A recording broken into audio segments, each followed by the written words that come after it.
Monsieur le ministre délégué, cher Olivier, Mesdames et Messieurs les parlementaires, Mesdames et Messieurs les conseillers AFE, Mesdames et Messieurs les conseillers des Français de l'étranger, Mesdames et Messieurs les délégués consulaires, Madame la directrice de la DFAE, chère Laurence, Madame la secrétaire générale, chère Diane, Monsieur le secrétaire général adjoint, cher Karl, Mesdames et Messieurs du secrétariat général, chers amis, chers collègues. C'est avec plaisir mais aussi gravité que j'ouvre présentement les travaux de cette 38e session de l'Assemblée des Français de l'étranger. Ces travaux ont, vous le savez certainement, déjà commencé.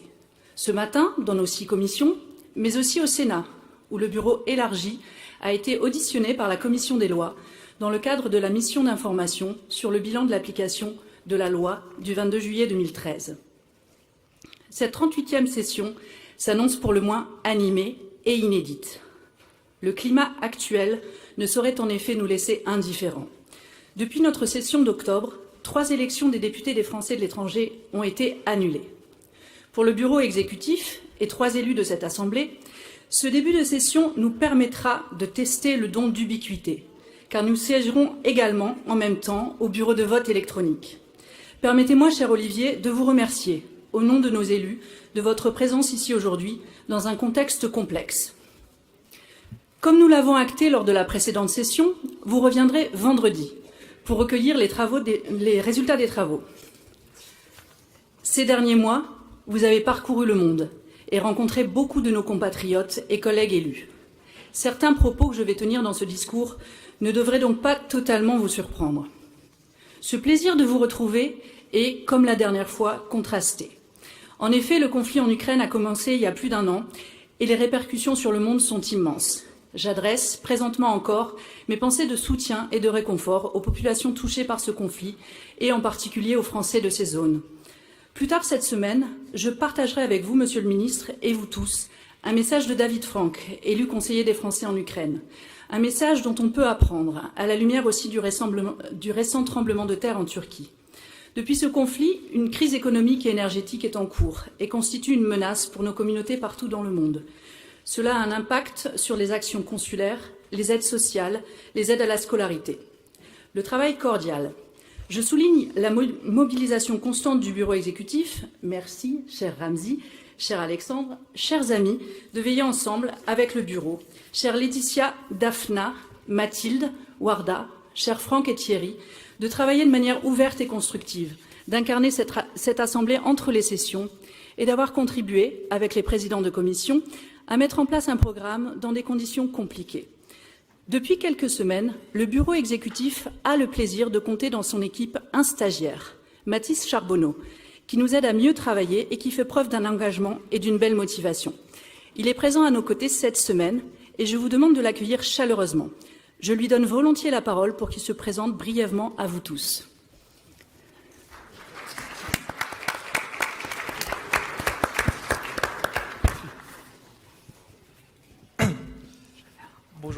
Bonjour à tous, je m'appelle Mathis Charbonneau-Tizy et depuis plusieurs mois déjà, dans le cadre de mes études en sciences politiques à l'Université de Montréal, je suis en stage au sein du bureau exécutif de l'AFE. Au fil des semaines, j'ai eu la chance de travailler et de mener à bien plusieurs projets pour l'AFE. Ma présence parmi vous marquera donc la conclusion de tous ces efforts sans relâche. Cette semaine AFE sera, j'en suis convaincu, le théâtre d'un apprentissage formateur pour la suite de mon parcours universitaire et professionnel. Vous aurez donc l'occasion de me rencontrer en plénière à certains travaux de commission auxquels j'assisterai, mais également tout au long des multiples événements prévus dans le cadre de cette 38e session d'Assemblée.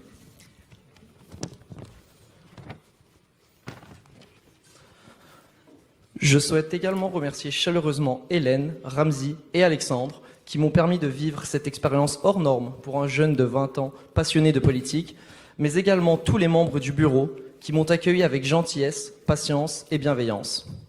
Votre engagement et désir de contribuer à aider votre communauté, tout en étant bénévole, m'inspire et continueront de m'inspirer. Merci Mathis.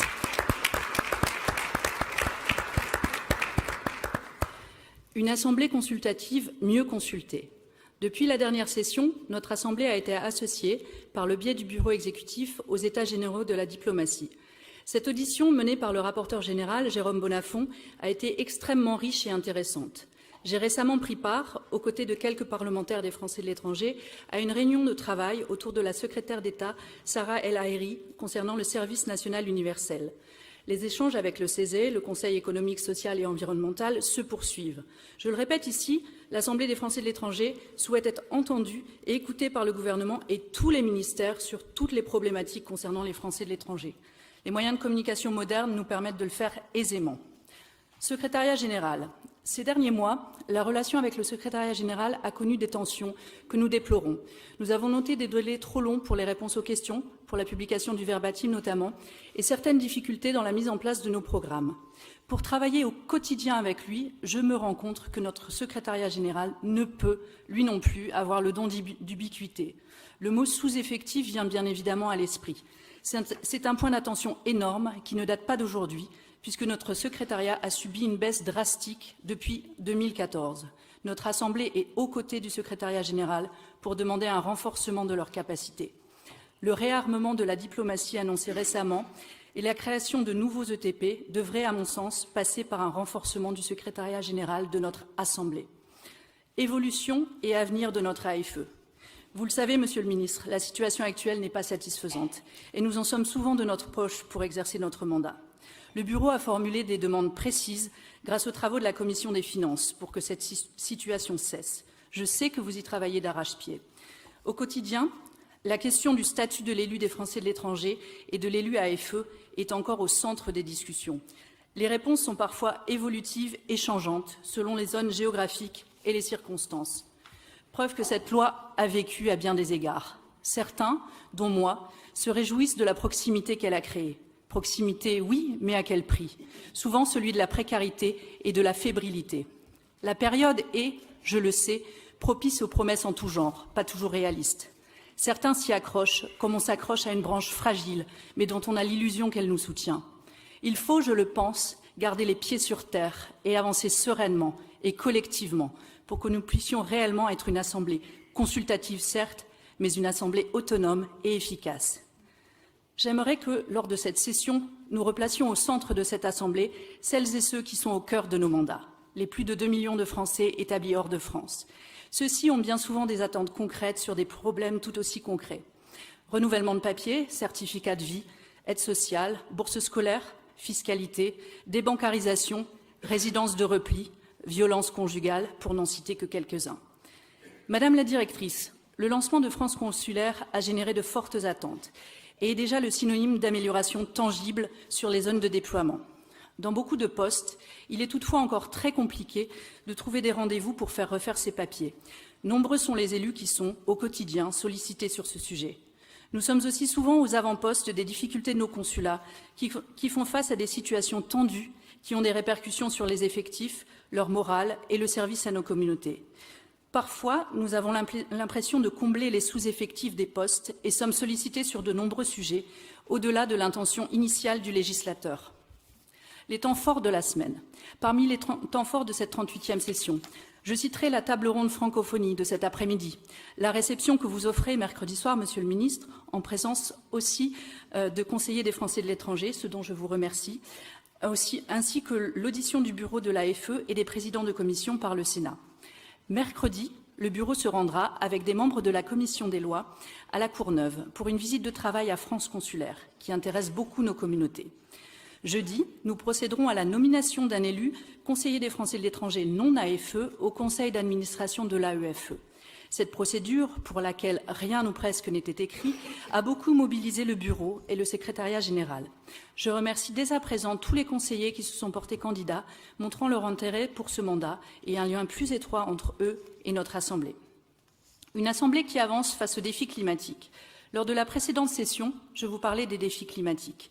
Le dernier rapport du GIEC, tout juste paru, nous indique qu'il faut le travailler encore plus vite et mieux. L'inaction n'est plus une option. Au sein de l'AFE, la Commission développement durable et commerce extérieur a, avec l'appui du bureau exécutif, mis en place une formation fresque du climat, qui sera cette fois déclinée pour 16 conseillers hors de cette commission. Depuis la dernière fois, la compensation carbone a été actée. En effet, révolue est l'époque où voyager pouvait se faire sans conscience. une assemblée mobilisée contre les discriminations et pour le bien-être de ses membres. L'AFE est pleinement mobilisée par les thématiques actuelles de parité, la lutte contre les discriminations et les comportements harcelants.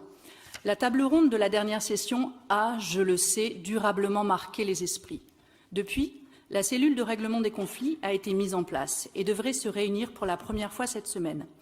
Merci Cécile, Khadija, Laurence, Michel, Baudouin et Pascal de contribuer à faire de cette Assemblée un endroit où nos membres se sentent en sécurité et où la parole peut s'exprimer, libérée et pas manipulée. Nouveaux membres. Nous avons 2 nouveaux membres au sein de notre AFE. Philippe Loiseau remplace Guilhem Cocotte suite à la démission de celui-ci de son mandat AFE. Philippe siège dans le groupe Écologie et Solidarité. Luc Dorceau remplace Manuela Reynaud, démissionnaire. Il rejoint le groupe Solidaire et Indépendant. Merci Guilhem et Manuela et bonne continuation. Bienvenue Philippe et Luc et je vous demande chacun de vous présenter très brièvement. Philippe.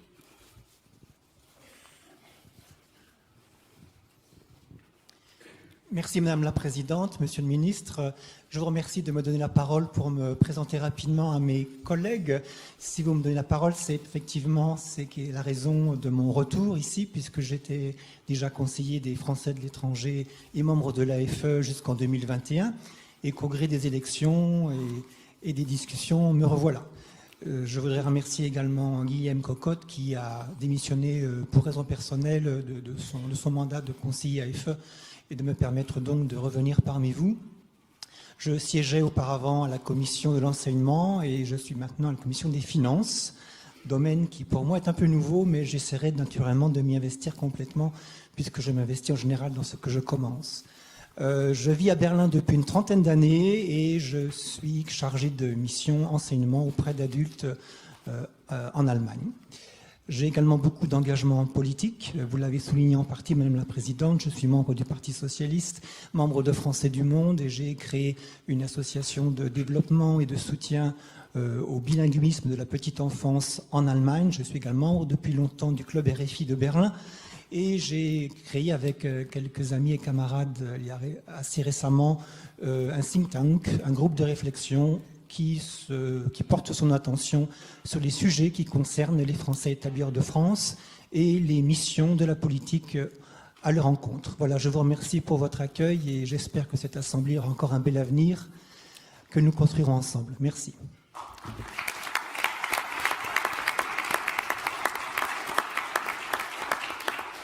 Monsieur Dorceau.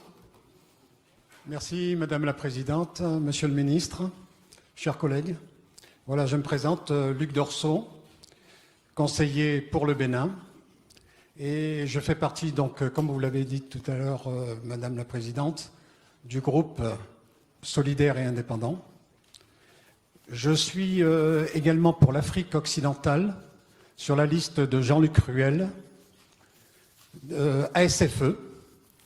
J'ai été plus de 10 ans président de l'UFE Bénin. Et à ce titre, je suis bien implanté donc, au Bénin et nous travaillons tous, en tout cas pour ce qui me concerne, sur les problématiques des Français au Bénin. Et je suis membre de la commission sécurité et compte tenu de la région du Bénin, c'est une commission qui m'intéresse essentiellement avec les risques qui viennent du Sahel. Voilà, je crois que j'ai fait ma présentation. Je vous remercie.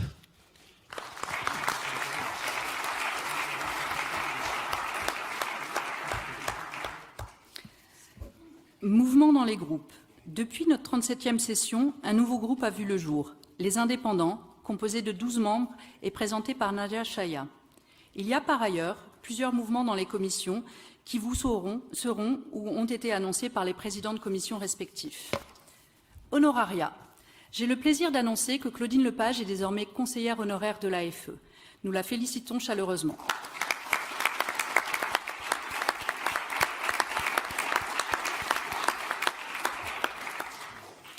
Avec le bureau exécutif, nous avons, cette fois encore, associé nos conseillers honoraires en les conviant à nos travaux en plénière. Avec eux, continuons à aller de l'avant sans renier le passé. Famille. Lors de la 36e session, j'avais salué l'entrée dans cette plénière d'Arthur, le fils de notre collègue Laurence Aelali. Cette fois, j'aurais aimé saluer Tom, le fils de notre collègue Laetitia Berthe, malheureusement souffrant. Notre Assemblée s'est rajeunie et des solutions durables doivent être trouvées pour que tout le monde puisse siéger au sein de notre Assemblée, également les parents de jeunes enfants non scolarisés. Notre mandat est bénévole et chronophage. De manière plus large, j'adresse ici une tendre pensée à tous nos enfants et aux parents. C'est pour beaucoup d'entre vous, comme pour moi, je le sais, un déchirement d'être éloigné d'eux durant nos sessions. Communication. Notre Assemblée s'est attelée à dynamiser sa communication. Les capsules vidéo réalisées lors de la dernière session sont des outils précieux qui valorisent nos travaux. L'infolettre de l'AFE a été partagée suite à la 37e session. Le site web a enfin commencé sa mue et le blog du bureau exécutif verra prochainement le jour. Notre impatience est toujours très grande et nous comptons sur vous pour la satisfaire. Nous souhaitons poursuivre les efforts de communication envers nos conseillers des Français de l'étranger. Mieux les associer, mieux leur expliquer est un objectif majeur pour que notre Assemblée renforce sa pertinence et son rôle. En conclusion, dans le brouhaha actuel, une voix doit se faire entendre, une voix forte, multiple et intelligible. La voix des plus de 2 millions de Français établis hors de France. Cette semaine, mon souhait le plus fort, c'est que ce soit cette voix qu'on entende le mieux, pour que tous ces Français établis hors de France sachent que notre Assemblée est tout d'abord et surtout au travail pour eux tous, quel que soit leur lieu de vie, leur situation, leur spécificité. Cette voix, Monsieur le Ministre, nous comptons sur vous et sur vos équipes pour continuer à l'écouter et à l'entendre. Je vous remercie.